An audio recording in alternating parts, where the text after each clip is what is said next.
Hi, this is Emerald and welcome to the Diamond Net, and today I'm going to be talking to you about Christ consciousness. Alright, so in today's video, I'm going to be talking about Christ consciousness, what it is, and how to create a practice to get closer to bringing your perspective into alignment with Christ consciousness. Now, this topic is one that, let's say, I would typically consider kind of out of bounds for the rules that I usually set for myself with my channel. Oftentimes, I'll only share, let's say, perspectives from very specific angles, and I'll tend to keep certain facets of my personal experiences and my insights to myself. And I think, there's part of this that's like, okay, I don't want to be misinterpreted, and I don't want, somebody to misunderstand what I'm saying and end up in a space that's like worse off than they were before. So that's like one element. But I also think that there's just generally like a sense of, let's say insecurity around, like, let's say coming across as too woo-woo or too spiritual. But I guess the way that I would define spirituality is basically that the perspective that you hold when you get closer to being aware of sort of the unitive element underneath things, and becoming more aware of the unconditional love that undergirds all things. And so these are experiences that I've been quite fortunate to have in my own inner work experiences, particularly my experiences with medicine work and participating in those types of ceremonies. And so my experiences of Christ consciousness are something that I'm going to share in this video. Now, before I get into that, I want to give a caveat that I am a human being, and so my perspective has its limitations. I could say that, the experiences that I've had have felt very real, and, I feel like I've really tapped into certain truths, but always the nature of being a human being is to constantly be dancing with the mystery of the universe. And so no matter how much direct experience that a human being has with these types of states of consciousness, or let's say these types of, deeper, more spiritual awarenesses, there's always going to be blind spots. And so I wanted to give that caveat first, so I don't come across as though I'm like the Buddha up on a pedestal telling you exactly how things are. But this is how things have been from my perspective and in my experiences relative to Christ consciousness. All right, so based off of my own experiences of Christ consciousness, the way that I would define Christ consciousness is basically it is the unconditional love of God in human form. And the way that this arises is whenever truth and love are recognized as one and the same thing, that's when Christ consciousness arises. So that means that our awareness and understanding of the truth becomes so deep that we recognize the unconditional love that undergirds all things. So, for example, if I'm looking at somebody, let's say somebody who's cruel or behaves in negative, destructive behaviors, and I look at them from like a surface level evaluation, it's like maybe I come to the conclusion, oh, this person is bad or this person is evil. But if I look at them at the deepest level of understanding and at the deepest level of compassion possible, and I recognize that the truth is that their perspective is the way that it is, or they're behaving the way that they do because of things like ignorance or things like pain and trauma that they're coping with in a certain way.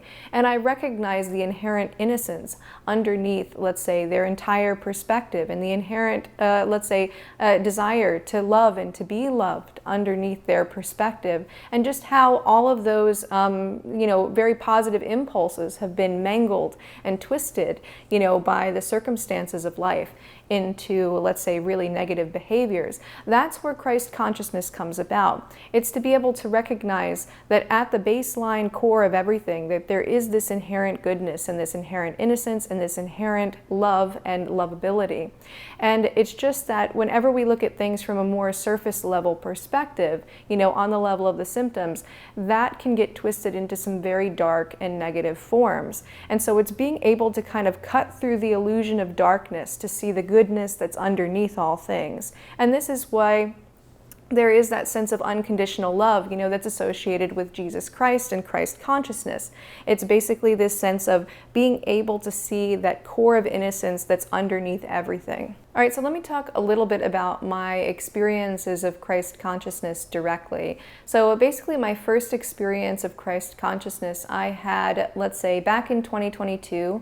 So basically, once a year, I participate in a plant medicine ceremony retreat. And basically, I do it every spring. And this one happened to be in the spring of 2022. And basically, I had gotten into this state of awareness where it was not possible to demonize anyone. It was like I was so anchored in the truth of what is that any kind of judgmental thought that might typically come up would just not able to come up.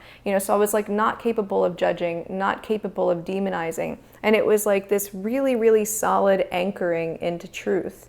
And so it showed me that, like, regardless of what anybody's life circumstance has been, that there's always some kind of valid reason for a person to get into a certain state, even if they're really, really out of alignment with love and truth themselves. And so while I was anchored in this perspective, a thought came up of, let's say, a group that I might have a tendency to, let's say, feel some level of animosity to. So basically it would be sort of like guys who, like, let's say, hate women, so like guys that would hang out like on incel forums and, advocate for violence against women. It would be like that, let's say, that type of person, let's say, so somebody that would be very dangerous to me, either physically or politically or in some other kind of way. And so like this group of people like arose to mind. And, in, let's say, my, non-Christ consciousness life, there might be a tendency to, let's say, feel like this is an antagonistic group to like fight against, or, to feel like there's like, something bad about them. There was still an underlying understanding that, of course, everyone's perspective gets shaped by, different things. But in this case, it was like all of that judgment had dropped away, and I could just see the vulnerability that was there. And I could just see the inherent innocence underneath all of it. And how, I could just see, that it was almost like the vulnerability of a child, and the child had come up with all sorts of different like coping mechanisms to try to protect their sensitivity, to try to protect their vulnerability. And so I could see the hatred that was there, and I could see the bitterness that was there, and the animosity that might in certain circumstances actually come forth toward me. And I could see it as just sort of somebody who is kind of fighting their own demons, somebody who, is really in a space where they feel quite low in themselves. And so I couldn't help but feel this deep level of compassion toward, let's say, people who maybe, let's say, would, see me as an enemy in some kind of way, or be an antagonistic force to me in some kind of way. And so it was in this that, let's say, all insecurities like dropped in myself, let's say, relative to, maybe there would be like this fear of like, oh gosh, what if they're right in some way? And I would be like afraid. But then it was just really clear that it had nothing to do with me, and that it was everything about them and their vulnerability and their innocence, and how their desire to love and to be loved and to have kinship with other human beings had gotten mangled up into this particular form. And so it was just this, like I said, this utmost compassion that I could feel toward this group that I typically would feel kind of aversive to, or feel a resistance to. And the perspective that I held in that time, I recognized as Christ consciousness immediately. It was like oh, this is Christ consciousness. And I can't really say why I recognized it as Christ consciousness and why I knew it was, but I just inherently knew. But there is, like, let's say, the quote from Jesus as he is being crucified, and he says, Father, forgive them, for they know not what they do. And so it's sort of as to say that even when people are, let's say, directly attacking Jesus Christ, and are directly a threat to his own survival and, causing these huge problems for him, it's like he could still look past, he doesn't go into demonization. He doesn't say, oh gosh, these people are evil and they need to be punished and blah, blah, blah, blah, blah. He doesn't say that. He says, forgive them, for they know not what they do, because he recognized the innocence that was like underneath the perspective of his oppressors. He could see that they were acting from a place of ignorance. And he could see the unconditional love that, was there otherwise. It's just that their perspective had been mangled by, let's say, maybe certain expectations placed upon them by society, or certain beliefs they had, or certain traumas that they had experienced, So it's sort of like, it's being able to recognize that core of innocence underneath all actions, and to recognize that, nobody really acts from, let's say, the deepest root of something like evil, because at the deepest root there is none of that. There is only goodness and there is only love. Now, that might seem like a bold claim to make, of course, because, obviously there's tons and tons of suffering, there's tons and tons of cruelty, there's people who commit violence and all sorts of other actions like that. And so at the surface level, obviously, those things are not good, and they're important not to enable those things. And so in our, pursuit of Christ consciousness, we should also be aware that there's this other layer of reality where if we don't address these problems, it's going to lead to more suffering. But underneath everything, at the deepest level, everything is 100% okay. Everything is 100% good. Everything is 100% love. And when we can recognize that, when we can recognize the innate perfection and goodness in all things, that's what puts us in alignment with Christ consciousness. So Christ consciousness is really about coming up out of ignorance and recognizing the truth that undergirds all things, and to recognize that everybody is battling with their own limitations, their own ignorances, their own deviations from truth, their own deviations from love. And so when you recognize this inherent fragility of the human experience, of how our perspective can get so far away from the root of what it is, then compassion arises and judgment drops away and demonization becomes impossible. And we just recognize that human beings have, let's say, this vulnerability that's there that can cause us to get way out of alignment. So in order to get in touch with Christ consciousness, if we have any judgments, if we have any tendencies toward demonization, those are things that we want to work through directly. Now, what might come up as a kind of, let's say, pushback to that is you might go, well, Emerald, what if I stop demonizing people and that means I just let them go over my boundaries? Or what if I stop demonizing people or judging people and we don't actually, enact justice and we let the forces of evil run amok? And of course, that's a valid concern. It's like we want to make sure that, Christ consciousness isn't actually going to lead to more suffering on the planet, because that's not the point of it. The point of it is so that everyone can get more in alignment with truth and love and to have more peace and, all sorts of other things. But we also have to recognize that there is a distinction between something like demonization and something like justice. So demonization is to say, oh, that person is irredeemable, they're bad at their core, they're horrible, they're awful. It is basically, it's a negation of the being of that person. Whereas justice is something like, okay, what lines do we have to draw in the sand to make sure that, let's say, the forces of negativity can't kind of spill out into the world and cause more problems? And so basically, justice is very much about setting boundary lines and just making sure that, let's say, society and reality is as safe as possible for people, and that they can, basically live their lives, free from, let's say, the forces of oppression, free from the forces of violence, all of these other different things. And so in order to draw those boundary lines, though, we don't need to demonize, we don't need to judge. We just need to draw those lines in the sand. And so the distinction that is very important to make here is that getting into Christ consciousness doesn't mean enabling a lot of bad behavior or destructive behavior. What it means is recognizing the deeper truth of where those negative behaviors are coming from, which the answer is never, oh, it's just that person is purely evil, or this person is a demon, or this person is just inherently bad.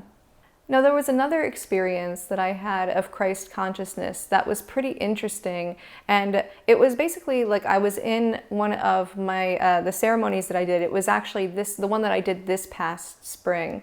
And at a certain point in the journey, I had looked down into my lap, and there was like this big stack of like holographic papers that were stacked one on top of the other. And I could they were all like translucent, and so I could see through them. And so I was looking down at this stack of papers in my lap, and I could see that there were a lot of, like, let's say, different symbols that I didn't like recognize as anything familiar. There was like a bunch of like letter-like symbols. And I was looking down at it, and it was almost like whenever I would think of a person in my life, it's like I would just look down at this book and I would kind of understand their life as a whole. And like, so I can't, like in this part of the journey, I don't have a lot of like crystal clear memories. But one of the memories that I had was that I was like looking down at the book, and it was like the book of my dad's life. And I could see, you know, all of the different factors that, let's say, created his, you know, different tendencies and different coping mechanisms that he has and different ways of orienting to the world. And I could just look at this book and understand. And what was interesting is, like, I could take this stack of holographic papers, this book, and I could turn it on its side so that I was just seeing like the edges of the pages. And it allowed me to look inside of it. And so those symbols that were there on the pages, I could look and I could see which of the symbols had gotten out of alignment and were like not in the spaces there where they should be. And it was really, really clear whenever there was like a deviation, you know. So it's like, if you could imagine that, let's say all of the words on the pages were written in these lines, and then some of those like characters would just be like a little bit off. And it was this awareness came to me. It's like, oh, these are the times where the person experienced a certain trauma, or maybe their mind closed off and, you know, it put them in a state of ignorance. And so I could see this book, and I had this like deep understanding, you know, relative to whoever I was like, you know, thinking about or focusing on at the time. When I would see that, oh, okay, this is why that person behaves this way, because this part of their story got out of alignment, or that part of their story got out of alignment, and this created this distortion or that distortion. And so it was a really, really interesting experience, because it was basically like a book that allowed me to get into Christ consciousness relative to, let's say, somebody else. And it was something that, it's like, I wish that I actually had something like that, and it wasn't just like an accoutrement of like my journey, but it was like just being able to look at this stack of papers and have this understanding, and to look at it on the side, and I'm like, oh, that's why a person's behaving negatively this way.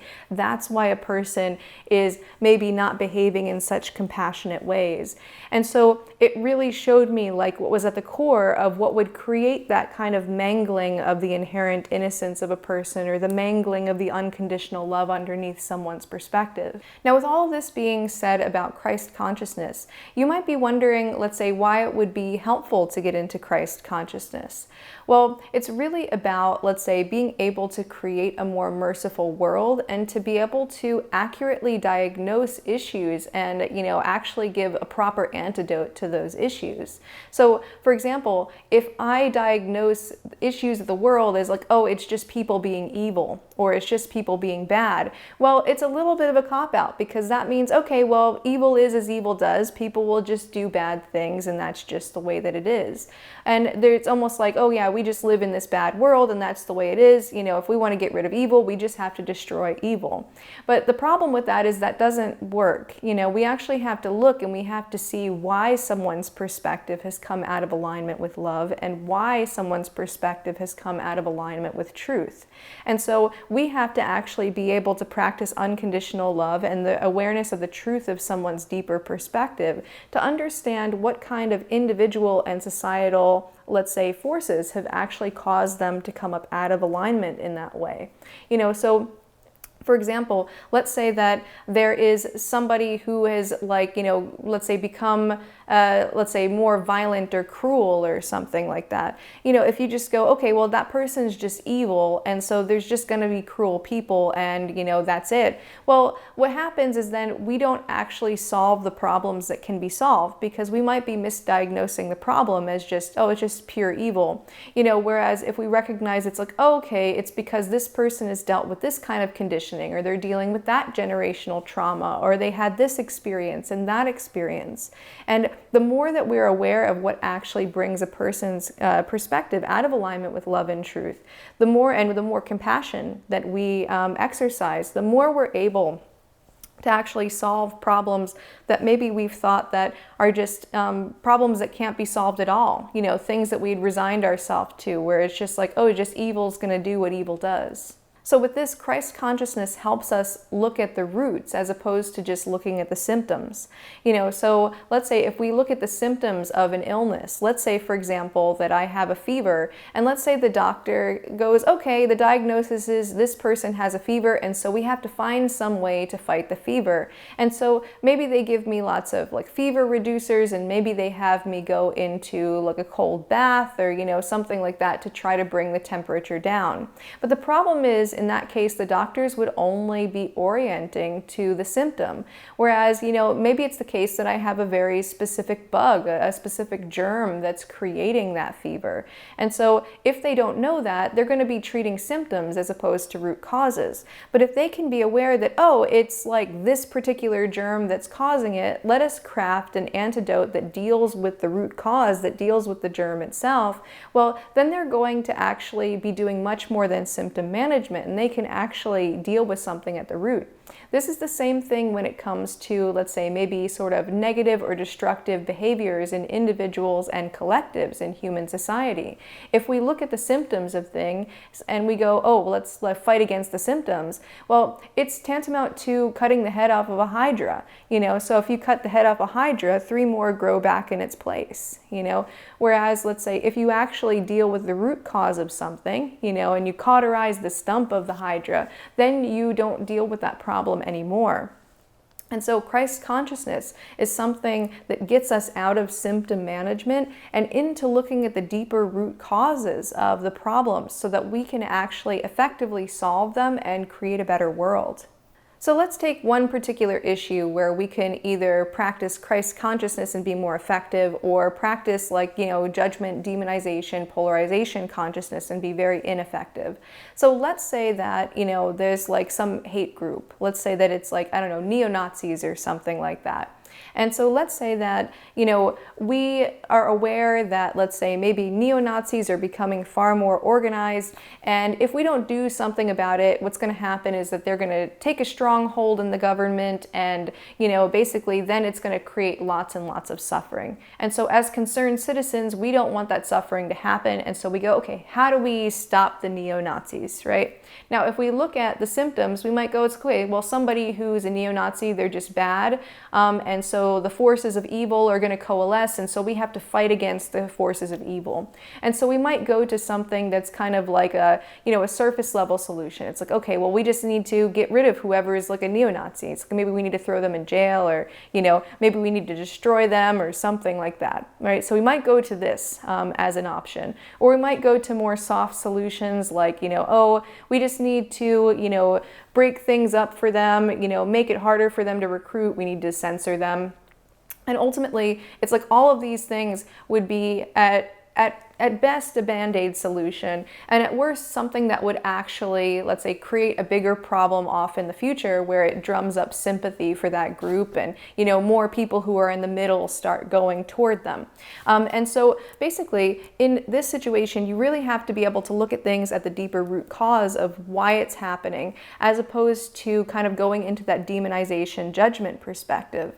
You know, so if we look at, let's say, the deeper root cause, one of the things that we might become aware of is like the reason why people might join a hate group or start to scapegoat groups of people that are labeled as other is because they're dealing with shame in themselves, and they're dealing with feelings of like disconnection from other people. And so oftentimes people will get into, let's say, internet echo chambers that end up quite hateful, and they end up like just kind of going along with it because they want to belong to that group. You know, they're lonely, they're desperate for companionship. And a lot of times people who try to recruit people into hate groups, they're looking specifically for people who have fairly low self-esteem. So they're dealing with shame, and they're also looking for people that are maybe feeling pretty disconnected from other people in their lives. And so if we recognize that this is something that essentially is creating an environment where hate groups like neo-Nazis can like thrive, what we actually want to do in order to solve that problem is, instead of going like, shame on you, you became a neo-Nazi, let's attack you, you know, which again is a band-aid solution, or at best, or a hydra problem at worst. reverse, where it's like you cut off the head of one hydra, one of the hydras and more come in its place.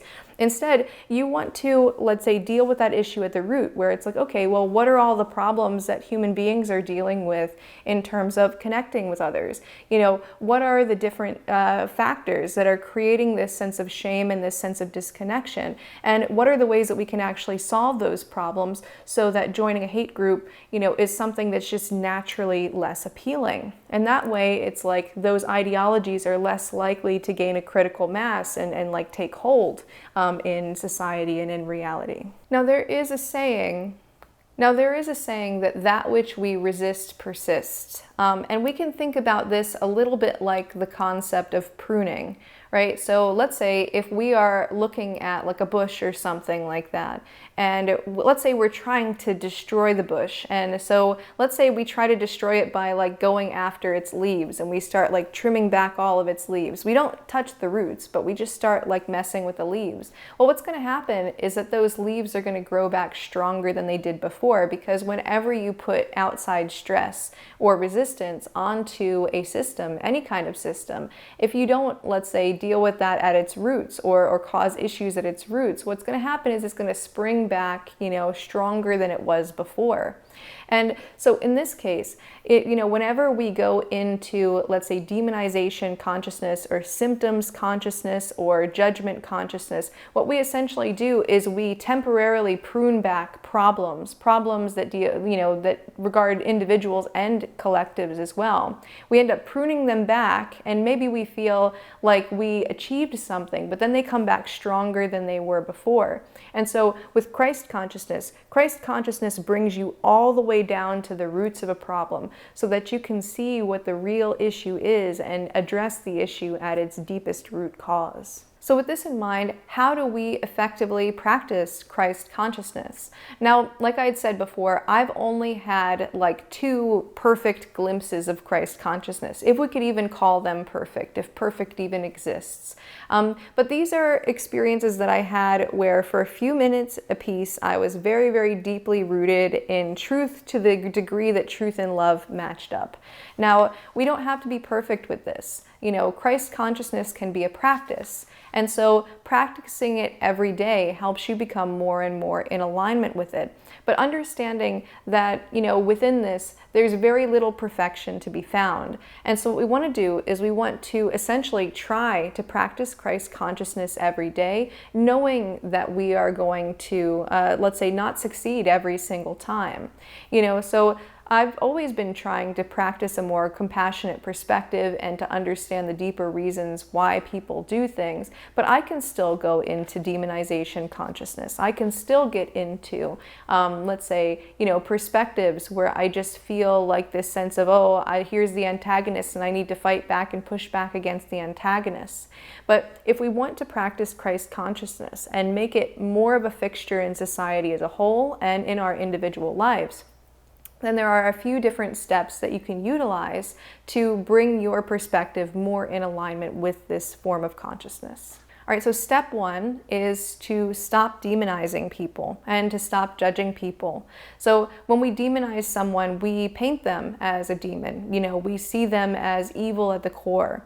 And so if we have a tendency to look at people through the lens of this person is bad, let's say whenever they do bad things or destructive things, then this is going to pop us out of alignment with what's actually true for that person. And it will therefore pop us out of Christ consciousness.